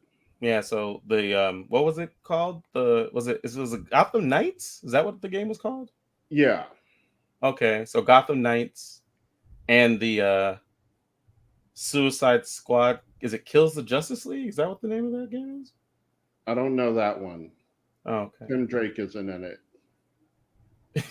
Tim Drake isn't in that one, so you don't know it? Right. Got it. All right. Listen, we don't need to see this counter anymore. they rather look. The people rather see us than the counter. I know that much. I know we're more interesting than that. Goddamn. I know, but the counter looks pretty. I just find that I ironically like the counter. Like, why? People are just waiting for DC Fandom because I'm not. Like, it's just funny to me that there are people that are like intently watching that. I mean, yes. Look, everyone in that Facebook group is definitely intently watching it. It's like that's it. Like no one else. Well, that's not a Facebook group. That's the homepage. No, I knew what it was. I'm just making a joke about the people that are interested in DC Fandom and they can fit in one Facebook group. So that's all. I get it. But no, I mean honestly, there is some like this year. I feel like there's enough stuff like happening at Fandom that I'm actually like, oh, you know what? I'm gonna have to make sure I check that out because it's like those games are coming. I think they're gonna do like some more Black Adam stuff. I feel like there's another movie that's supposed to happen, and then I'm assuming that there's gonna be some interesting comic book stuff happening by then. So they're gonna have a new trailer for the Batman, clips from DC League of Super Pets. Oh, see, behind the scenes of Aquaman and the Lost Kingdom. Okay, yeah, new Aquaman movie. Zachary Levi's Shazam: Fury of the Gods, as well as a first look at Dwayne Johnson and Black Adam. Yeah. And they'll be taking a look at The Flash with Ezra Miller, Michael Keaton, and Ben Affleck. There you go. Yeah, so and more. And more. DC, like the next animated DC project coming out, the Injustice joint? Injustice Gods Among Us, like animated movie? Is that the next one coming out? I feel like it is, but I could be wrong about that. I'm actually really looking forward to that. Because I really enjoy, like I didn't play Injustice really, like at any length, and I didn't play I didn't play the game like through the story of the game or anything like that. But I've heard that the story is really good. And then I read the comic and really enjoyed that. And so I'm really looking forward to this. It arrives October 19th. Okay, yeah. So is there one coming out this month? Look, I'm making you work hard, Jay. I'm sorry. It's all right. I know. What's the I need every DC animated film coming out in the next 6 months, Jay, and I need it in like 20 seconds. No, I'm just.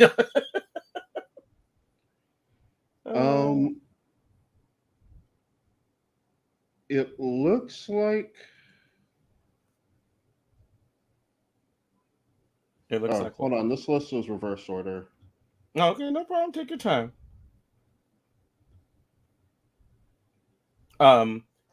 But yeah, so isn't complete. That's okay. But yeah, like I'm just looking forward to Injustice Gods Among Us.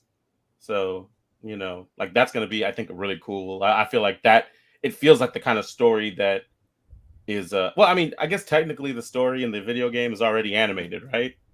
This is just a different form of animation. Like, you know, where a less interactive form of animation apparently. So I can finally get this story without having to beat the hell out of all of these bots. So yeah. So that's cool. So last story. Sure. Like, anybody got something that we really I have something that I want to talk about. Go for it. I'm actually producing a slideshow while you guys do this story. So I'll do it after that. Okay. So then look, let me just put this story out here real quick. Then this won't be something that has to be long, but apparently somebody at Marvel contacted Jim Shooter because I guess he still retained like some rights to Secret Wars and Venom. Yeah. And basically paid him 10 G's to like give that up. Did they actually pay him or they offered him? Well, I guess technically, like they offered it to him, and what the story says is he was like, "Oh, you know, I'll just sign it. It's not a big deal." Yeah, I read that. I read that he like scoffed at the 10,000 at that figure. You know, like it wasn't enough. Oh, really? And like comments afterwards were, but I mean, look. There's a reason why I didn't go to college. No. Reading comprehension is not my forte. Is, you know? Yeah.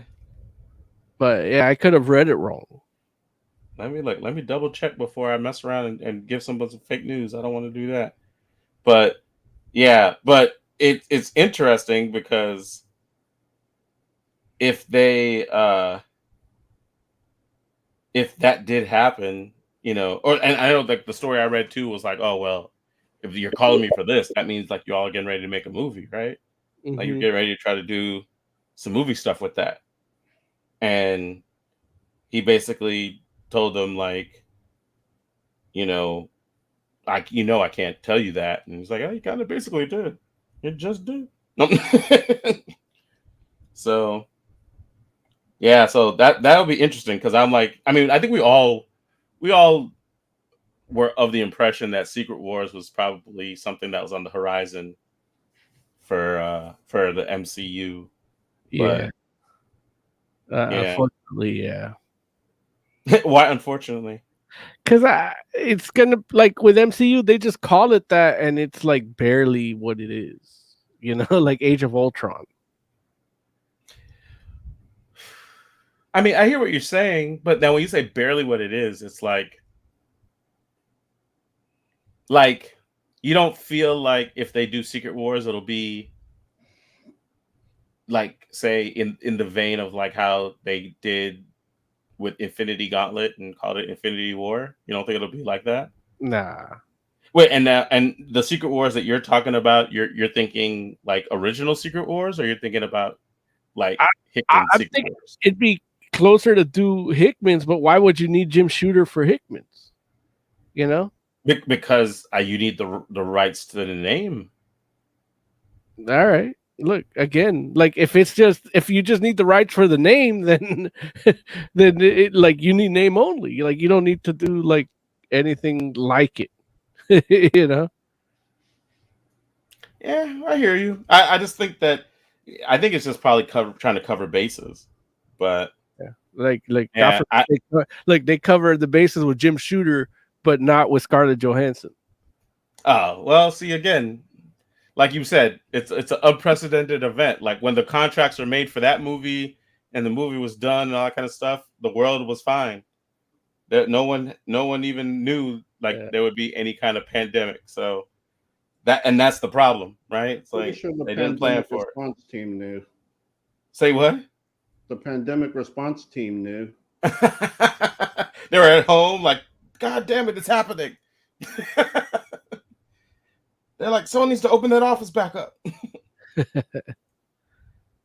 Yeah. Yeah, you know what? I think the way that I'm reading the story is basically, you know what? I think they're actually just trying to do right by Jim Shooter with the money. Not like, I guess it's more so like it was work for hire stuff, and they were just like, hey man, we just want to give this to you because you did this. Like they're trying to stave off the whole thing where it's like Marvel, like they don't want another Ed Brubaker going out there like, I'm sick every time I see Falcon and the Winter Soldier.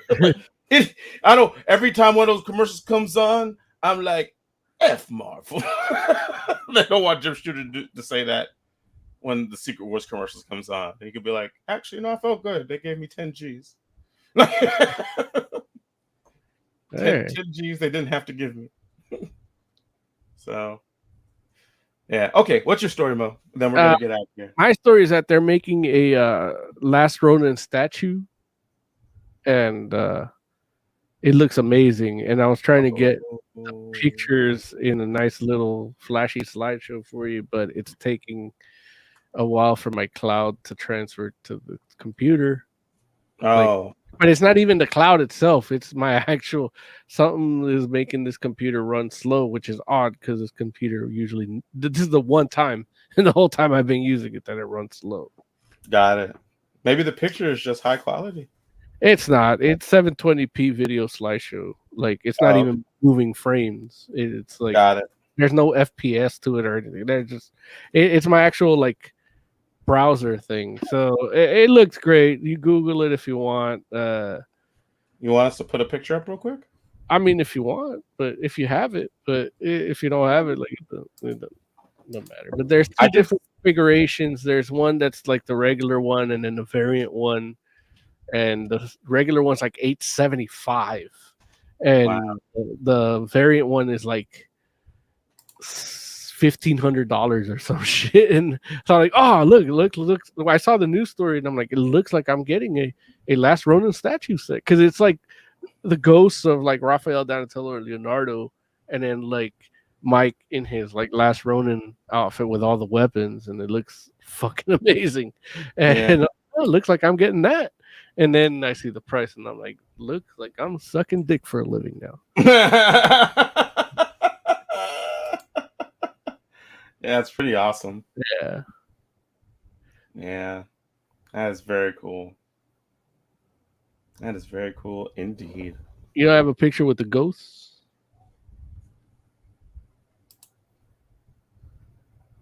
You getting it, Jay? Or you need me to grab it? You can grab it if you like. Yeah, let's see. I might have one with the ghosts. Oh, okay. Jay's got it. Cool. I think the ghost ones is the one that's. I mean, that's the one that's worth it, and that's the one that's like $1,500. Yeah, it's awesome. It is sculpted by some guy. Is he Japanese? He's not. Dang. It says right here his name is Adam Fisher. The normal statue shows Mikey prepared for combat in the sewers, while the Supreme Edition adds the ghosts of Leonardo, Raphael, and Donatello behind them. So yeah, those, like, I mean, without the ghosts, like, what the first one I saw was the one with the ghosts. One you see it without the ghosts, it's like, it's still cool. Yeah, but I don't want that one. That was right. No, yeah. I agree 100%. It's pretty awesome. Yeah. All right, cool. Let's get out of here. All right, let's see here. Where's the?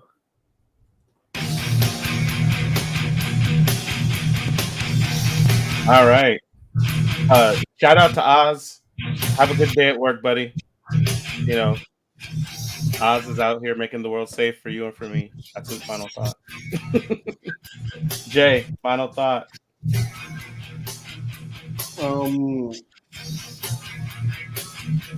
Sorry. I'm fighting Jay for control of the studio. So Shaggy in Mortal Kombat is canon now, and that's a good thing. That is a good thing. Shaggy from Scooby-Doo? Yes. Wow. Moses Magnum, final thoughts. Look, R.I.P. Inga Ginsberg. She was a singer in the death metal band, and she was 96, and she passed away a couple of days ago. And she was a Holocaust survivor. So all her death metal songs are about what it was like to live through the Holocaust in like Auschwitz or some shit. And Nazis couldn't get her, and she died at 96 of natural causes. She was a spy for the OSS and the British Secret Service after escaping the concentration camp. And so she's seen a lot of death, and she's the most death metal person I know that has just died in the last year or so of us dealing with death in the industry. So R.I.P. and Inga Ginsberg. For the entire Fantastic Forum, thank you all so much for hanging out with us. We do appreciate you. We'll be back next week. In the meantime, go ahead and go to our Facebook group, join up, tell us what you like, what you don't like. Check us out on Instagram, like all the social media, but basically just comment, support us, like what you like, let us know what you want to see more of. We're the Fantastic Forum, and we'll be back next week. Until then, we're out.